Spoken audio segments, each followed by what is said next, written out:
اللہ من الشیطان الرجیم بسم اللہ الرحمن الرحیم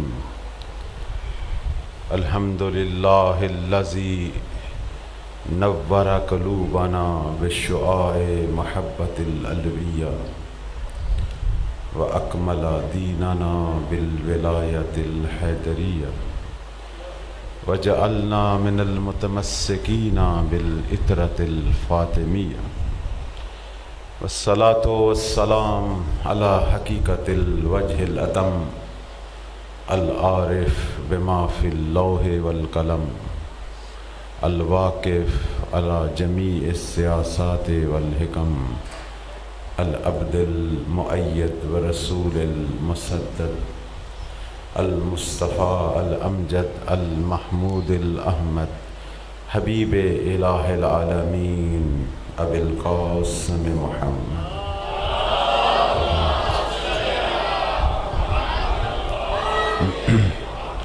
وعلی آلہ طیبین الطاہرین المعصومین المکرمین المنتجبین الہداة المہدیین اذهب اللہ عنہم الرجس وطہرہم تطہیرا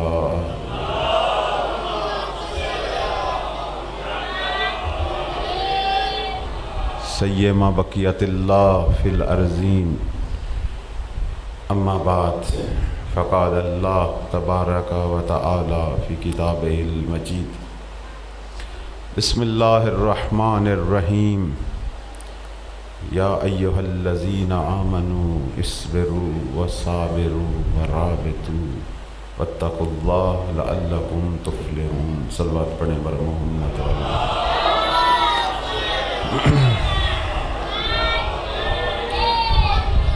مومنین کرام، عزاداران سید الشہداء، موالیان حیدر قرار، پروردگار آپ سب کی صف اعضاء کی یہ عبادت قبول و منظور فرمائے، مولا کے انصار میں سے قرار پائیں۔ بانیان نے یہ جو زحمتیں کی، پروردگار ان کی توفیقات خیر میں اضافہ فرما۔ حاضرین سامعین، بے پناہ دعائیں ہیں۔ ہمیشہ مجلس کے بعد کچھ احباب التماس سے دعا کی اپیل رکھتے ہیں۔ خدا دلوں کے حال بہتر جانتا ہے، خدا دلوں کی دعاؤں کو جانتا ہے۔ پروردگار کی بارگاہ میں عاجزانہ حقیرانہ ہم سب کی یہ دعا ہے کہ جو کچھ بھی مومنوں کے دکھ درد ہیں دور فرما، ان کے رزق میں وسعت عطا فرما، مشکلوں کو حل فرما۔ ان سب دعاؤں کی قبولیت کے لیے صلوات پڑھنے بر محمد علیہ۔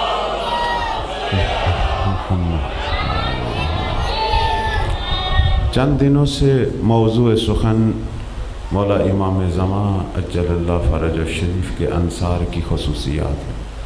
اس میں ہم نے دو خصوصیتوں کو ابھی بیان کیا کہ پہلی خصوصیت یہ ہے کہ مولا کا ناصر گناہ کے مد مقابل ڈٹ جاتا ہے، ہارتا نہیں ہے، فتح پاتا ہے اپنے صبر سے۔ خواہشات نفسانی نے تو حملہ کرنا ہی کرنا ہے، وہ بیماری ہے، جیسے بیماریاں حملہ کرتی ہیں، آپ روک نہیں سکتے، خواہشات نفسانی کو روک نہیں سکتے۔ ہاں، اس کے مد مقابل ڈٹ کر اپنے رب اور اپنے امام کی ماننا، یہ صبر ہے، یہ صبر ہے۔ جیسے بیماری کے مد مقابل آپ ڈاکٹر کی مانتے ہیں، گناہ کے مد مقابل اپنے رب کی مانیں، اسے کہتے ہیں صبر۔ خود بھی مانیں اور دوسروں کو بھی تلقین کریں، اسے کہتے ہیں وَاصْبِرْ وَصَابِرُوا۔ اہل انتظار، اہل ایمان، مومنوں کی نشانی ہے کہ خود بھی گناہوں کا مقابلہ کرتے ہیں، دوسروں کو بھی حوصلہ دیتے ہیں کہ گناہ کے مد مقابل کھڑا ہو۔ اس پر چونکہ گفتگو ہو رہی ہے، آج تیسری خصوصیت جو میں آپ کی خدمت میں بیان کروں گا وہ رابطو۔ رابطو کا مطلب یہ ہے کہ محافظ ہیں اپنے دین کے۔ ہمارا دین، یہی ہمارے اصول ہیں، اصول دین، یعنی مولا کے جو ناصر ہیں وہ توحید کے محافظ ہیں، وہ عدل الہی کے عقیدے کے محافظ ہیں، وہ سنت پیغمبر کو احیاء کرنے والے ہیں، نبوت کے محافظ، وہ ولایت کے پیروکار ہیں، عقیدہ امامت کے محافظ ہیں، وہ معاد قیامت کو سمجھتے ہیں، جو اس کی حفاظت کرے یعنی صحیح معنی میں عقیدہ رکھے اور اس پہ عمل کرے، اسے ہم کہیں گے وہ رابط ہے۔ اللہ ہم سب کو ایسا مومن اور منتظر بننے کی توفیق دے۔ صلوات پڑھنے پر محمد و آلہ محمد۔ تو اہم ترین نشانی ایک مومن کی ہے کہ وہ موحد ہے، توحید۔ آج ہم توحید پہ تھوڑی سی گفتگو کریں گے۔ توحید عام طور پر ہم کہتے بہت ہیں، درس بھی بہت سنتے ہیں، علماء بھی بڑی بیان کرتے ہیں، کانوں سے سنتے ہیں اور یہیں تک اٹک جاتی ہے، وہ نیچے اترتی نہیں ہے۔ مسئلہ سارا یہ ہے۔ ویسے آپ میں بھی کسی کو ابھی ممبر پہ بٹھا دیں، وہ توحید پہ درس دے گا، اتنے اس نے درس سنے ہیں، وہ آگے آپ کو درس دے دے گا۔ لیکن اصل یہ ہے کہ توحید خود ہمارے اعمال سے ظاہر ہو، نہ کہ فقط زبان سے ظاہر ہو، ہمارے اعمال سے ظاہر ہو۔ یعنی کوئی ہمیں دیکھے تو اسے پتہ چلے کہ یہ موحد آ رہا ہے، اس کے اعمال سے خوف خدا ظاہر ہو، وہ مشکلات اور مصیبتوں میں اللہ پر واقعاً توقع رکھنے والا ہو، اسے کہتے ہیں موحد۔ ابھی توحید کی باتیں ہیں، جلوے نہیں ہیں۔ ویسے شیعہ مذہب کی جو پہچان ہے، شروع میں اگر تاریخ اٹھائیں تو یہ تھی کہ شیعہ مذہب کا ایک نام تھا، شروع میں وہ یہ تھا کہ شیعہ کون ہے؟ اصحاب التوحید والعدالہ۔ پورے مسلمان فرقوں کے اندر محمد و آل محمد نے جو ہماری پہچان کروائی تھی کہ ہمارے ماننے والے توحید اور عدل الہی کے قائل ہیں، یہ ہماری پہچان تھی ایک زمانے میں۔ لیکن آج کوئی اس طرح کا غلب آ گیا ہے اور ولایت کرتے کرتے ہم توحید کو بھول گئے۔ اصل میں ولایت توحید کی محافظ تھی، ولایت توحید کی مفسر تھی، نہ کہ آپ توحید کو چھوڑ کے ولایت کو پکڑ لیں۔ توحید اور ولایت کا امتزاج ہے، دو کوئی جدا چیزیں نہیں ہیں۔ اللہ کی توحید کو ولی خدا نے ہی تو بیان کیا۔ محمد و آل محمد نے جس طرح توحید بیان کی، اس طرح کسی نے نہیں کی۔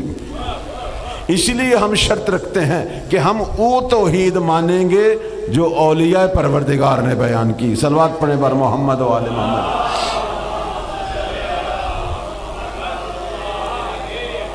میں ایک چھوٹی سی مثال دیتا ہوں۔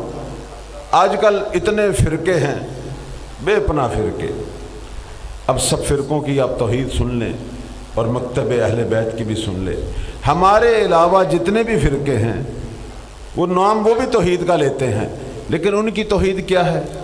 جی اللہ نظر آتا ہے، یہی کہتے ہیں، دنیا میں نظر آتا ہے یا آخرت میں نظر آئے گا۔ اللہ کا جی جسم ہے، اس کے جی ہاتھ ہیں، اس کے پاؤں ہیں، وہ کرسی پر بیٹھتا ہے، یہ ہے ان کی توحید۔ اور مکتب اہل بیت نے کیا بیان کی؟ مکتب اہل بیت یہ کہتا ہے کہ خدا جسم و جسمانیت سے پاک ہے، جو چیز جسم رکھتی ہے یا دیکھی جا سکتی ہے وہ محدود ہوتی ہے، خدا تو لامحدود ہے۔ جو چیز جسم رکھتی ہے، دیکھی جا سکتی ہے، اسے جگہ اور مکان کی ضرورت ہے، اور خدا تو لامکاں ہے۔ جو چیز جسم رکھتی ہے وہ کوئی شے ہے، وہ کسی کی مثل ہے، اور قرآن کہہ رہا ہے کہ لیسا کمثلہ شیء، خدا کی مثل کچھ ہے ہی نہیں۔ تو یہ توحید جو ہے یہ محمد و آل محمد نے بیان کی، اور اصلی اور حقیقی توحید انہوں نے ہی بیان کرنی تھی کہ جن کے گھر میں آیات توحید اتری تھی۔ صلوات پڑھے بار محمد یا علی اللہم صلی علی محمد و آل محمد۔ اللہ اکبر، اللہ اکبر، اللہ اکبر۔ عرض خدمت یہ ہے کہ ابھی تک ہمارے اندر توحیدی سوسائٹی قائم نہیں ہوئی، توحیدی معاشرہ قائم نہیں ہوا۔ نام توحید کا لیتے ہیں، حج کر لیا یہ توحید پوری ہوگی، نہیں۔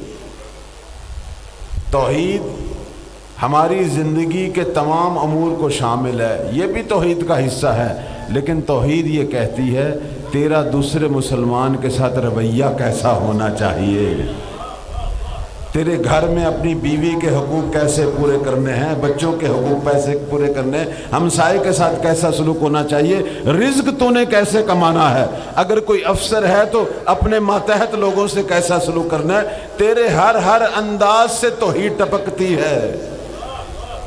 یہ نہیں ہے کہ ہم نام توحید کا لیں اور سارا دن اپنی منمانی کریں، اسے توحید نہیں کہتے۔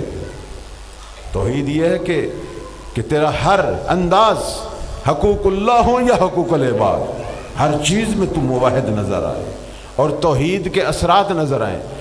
جہاں تک میرا مطالعہ ہے وہ یہ ہے کہ ابھی تک توحیدی معاشرہ قائم نہیں ہوا، اور یہ کب قائم ہوگا؟ جب 12ویں سرکار کا زمانہ آئے گا۔ صلوات پڑھیں بر محمد و آل محمد۔ سورہ نور کی 55 نمبر آیت میں پروردگار یہ فرما رہا ہے کہ ایک دور ایسا آنے والا ہے کہ وعد اللہ الذین آمنوا منکم وعملوا الصالحات لیستخلفنہم، اللہ نے وعدہ کیا ہے تم میں سے صاحبان ایمان سے کہ جو عمل صالح انجام دے رہے ہیں، کیا وعدہ کیا ہے؟ کہ خدا انہیں زمین کا حاکم بنائے گا، زمین ان کے اختیار میں دے دے گا۔ یہ کون ہیں؟ احادیث کہتی ہیں ہم مہدی و اصحابہم، وہ مہدی اور اس کے ناصر ہوں گے۔ جب مہدی اور اس کے ناصر زمین کے حاکم بنیں گے، اس وقت پروردگار نے جو بشارت دی ہے وہ کیا ہے؟ کہ یعبدوننی لا یشرکون بی شیئا، پوری زمین پھر میری عبادت کرے گی، کہیں بھی شرک کا نام و نشان نہیں رہے گا۔ جب ولی خدا کی حکومت قائم ہو۔ میں یہاں ایک چیز جو آپ کی خدمت میں واضح کروں گا، کیوں میں بار بار ولی کی بات کرتا ہوں، کہ توحید جس کے اندر ولی اگر نہ ہو تو وہ توحید نہیں ہے، وہ شرک ہے۔ چونکہ ابھی آپ نے دیکھ لیا جہاں ولی خدا نہیں ہے، محمد و آل محمد نہیں ہے، وہاں جسم بن گئے اللہ کے، وہاں اللہ کو دیکھنے کی باتیں ہو رہی ہیں۔ تو آل محمد نے کہا یہ جس اللہ کو مانتے ہیں وہ ہمارا خدا نہیں ہے، ان کا خدا جسم رکھتا ہے، رب حقیقی جسم و جسمانیت سے پاک ہے۔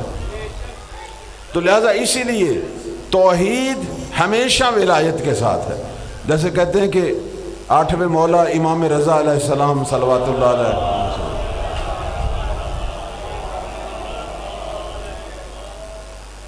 8ویں مولا جو ہیں ان کو مامون ملعون عباسی خلیفہ جو تھا اس نے زبردستی مجبور کیا کہ مدینہ سے جو ہے آپ کو کہاں لے کے آیا؟ خراسان۔ جب آپ گئے کہے ہم نے جانے نہیں دینا آل رسول، مولا جب تک اپنے پاک سلسلہ نسب سے رسول اللہ سے ہمیں کوئی حدیث نہ سنائے۔ اور میرے مولا نے اس وقت خطاب فرمایا، ایک حدیث بیان کی جو ہماری کتابوں میں موجود ہے، فرمایا سنو، میں نے اپنے بابا امام موسیٰ سے سنا، اور انہوں نے اپنے بابا امام صادق سے سنا، اور انہوں نے اپنے بابا امام باقر سے سنا، اور انہوں نے امام سجاد سے سنا، انہوں نے امام حسین سے سنا، انہوں نے مولا علی سے سنا، اور مولا علی نے اپنے آقا رسول کریم صلی اللہ علیہ وآلہ وسلم یہ سلسلہ سند بیان کیا۔ اور اس کے بعد کیا فرمایا کہ اللہ یہ کہہ رہا ہے کہ لا الہ الا اللہ حسنی، کلمہ توحید لا الہ الا اللہ میرا قلعہ ہے، قلعہ توحید۔ لا الہ، جب کوئی مسلمان لا الہ الا کہتا ہے تو وہ قلعہ توحید میں داخل ہو جاتا ہے۔